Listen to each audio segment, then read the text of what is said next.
20. Akala ko yung 20 po, 20. 20. Ayun pa po, dumadali.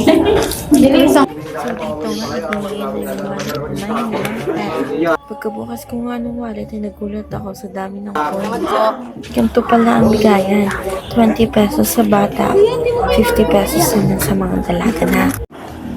Dito naman, stress na stress sa kami ng kaibigan ko. Nawawala na kasi yung mga kasama namin sa pamamasko. Bumili lang kami ng Mountain Dew. Pagtalikod namin, wala na.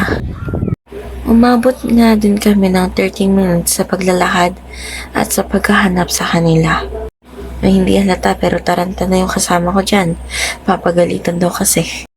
Ay di ni nga hoy, nag-tricycle na kami. Kaso nakukonsensya kami dun sa pera. Ang laki kasi dito magbayad ng tricycle, oh my god.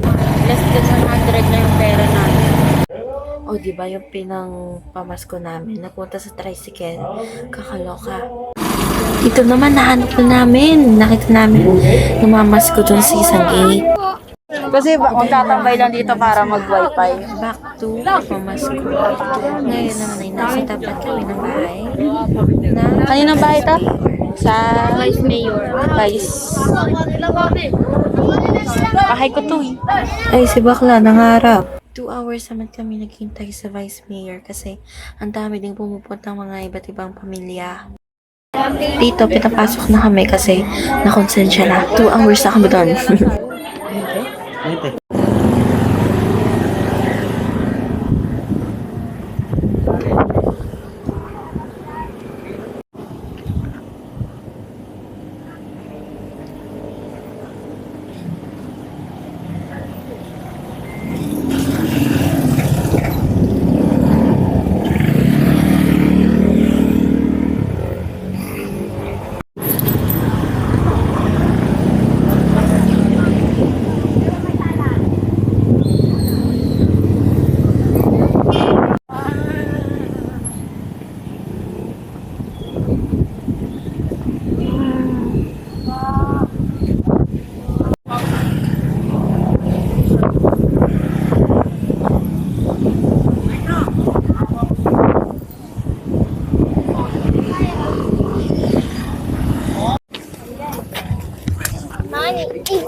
Thank you po.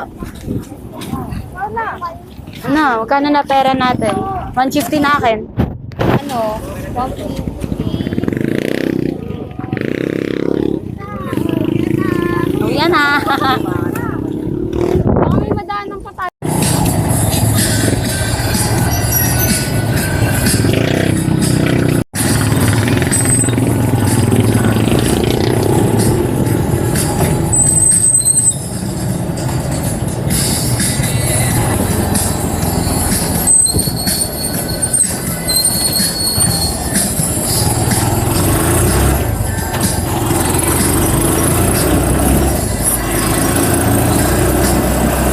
Diretso pa ba? Diretso. Sa pangatlong kanto.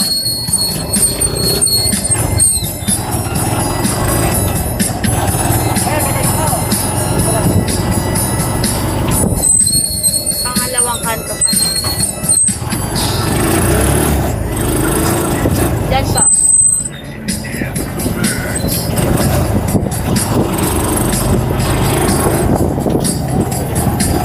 Sa may blue na kotse.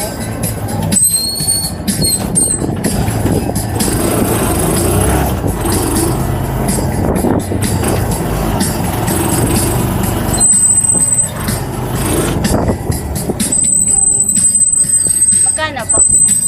50. Ba? 50.